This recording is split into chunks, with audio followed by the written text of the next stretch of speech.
There's only one you. Don't try to be someone else.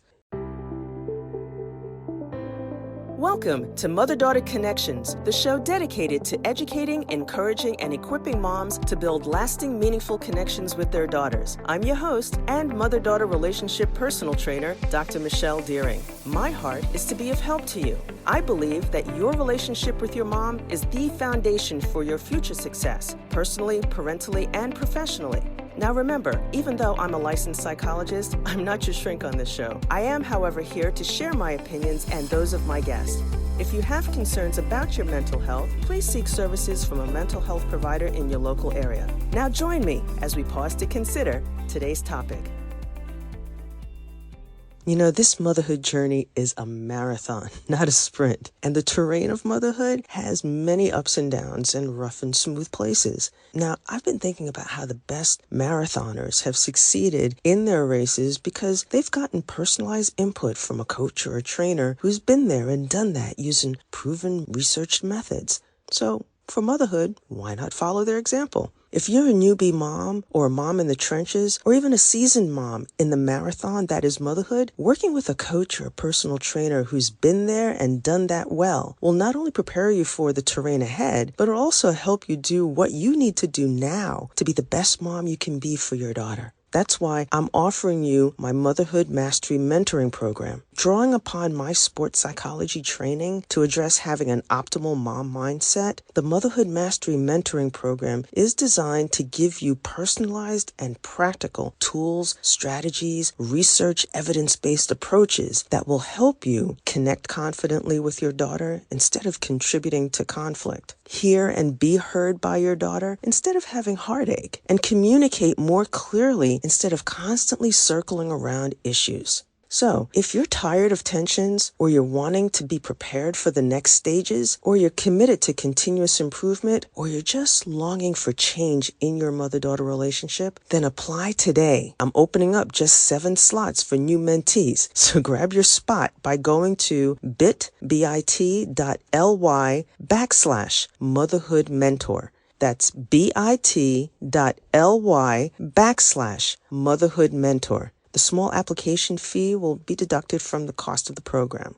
Again, that's bit.ly/motherhoodmentor. I look forward to working with you. Now, let's hop into today's episode. Well, hi there and welcome. I am so excited that you are here with me today. Well, last time we were together, I shared some thoughts with you about social anxiety, what it is, what it's not. You can actually click on the episode prior to this one, last week's episode, to listen into that. But one of the things I said at the end of the episode to your mom was, if you have a daughter, make sure she tunes in next week. Well, today, if you're tween, teen, or young adult daughter and you're listening in, or your mom gave you the link to today's episode, I just want you to know that I am really, really glad that you're listening in today. Why? Because I just want to share not only some thoughts, but answers from my heart regarding the kinds of social situations that your mom or even some of your peers have actually been writing to me and asking me about when it comes to anxiety-inducing social situations. One question came in from a young lady named Katie, and she wrote, "Dr. Deering, I'm 15 years old, and lately I've been feeling pressure to fit in. I don't dress and act like a lot of the girls in my class, and I'm getting tired of being left out of things. I find myself second-guessing myself. I don't know what to do, and I don't like how it's all making me feel." Katie. Well, Katie, and again, if you're a young lady, I call you my queen in training. If you're listening today, I just want you to know that I hear you. And I understand how that kind of pressure would make you second-guess yourself and feel alone at times. I, as a teenager, hated like the lunchroom dynamics, or the cafeteria, whatever word you want to use. But I hated that because it was always like, who likes me today? Who doesn't? And I would just stand there paralyzed at the entrance to the cafeteria. So I get it. And one of the things I always hated was when, as I'm trying to find a place to sit down, people are giggling, or they have their darting eyes and they're looking to me but not to me. And it just would make me feel not very great. And I couldn't wait just for when the bell would ring and I could just get back to the academic classroom. Okay, so I get it. Now, when it comes to dealing with these kinds of social situations, there are a few things that I really want to hone in on, and I'm asking you just to remember, okay? There are four things, actually.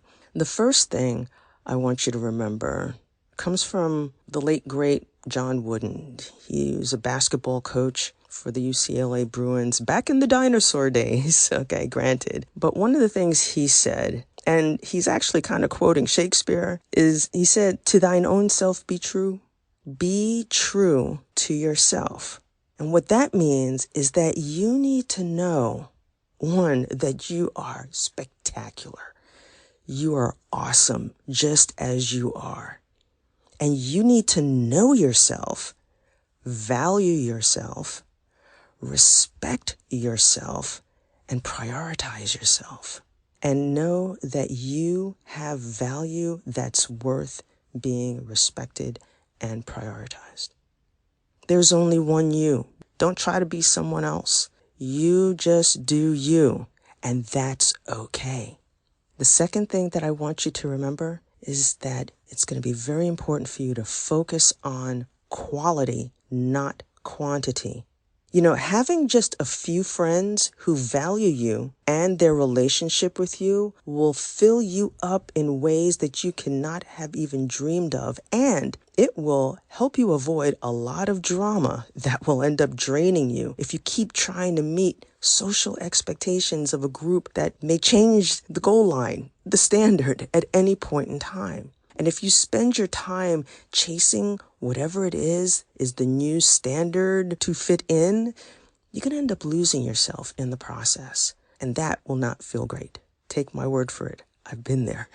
I've done that. I've worked with young ladies, queens in training, who've done that and have gotten them back on track. So just remember, focus on quality, not quantity. The third thing that I really want you to remember is this phrase, reflect to connect.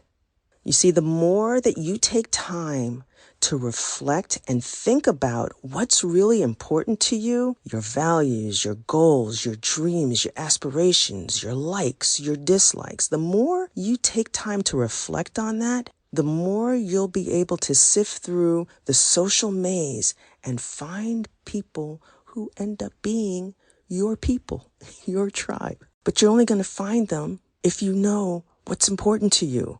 Because they say that the true indicator of successful people or people who, make something out of their lives is by looking at who are their 5 closest friends, 5 circles of people that they surround themselves with. That's going to be really important to just make sure that you're attending to who you let into your circle, okay? So reflect to connect.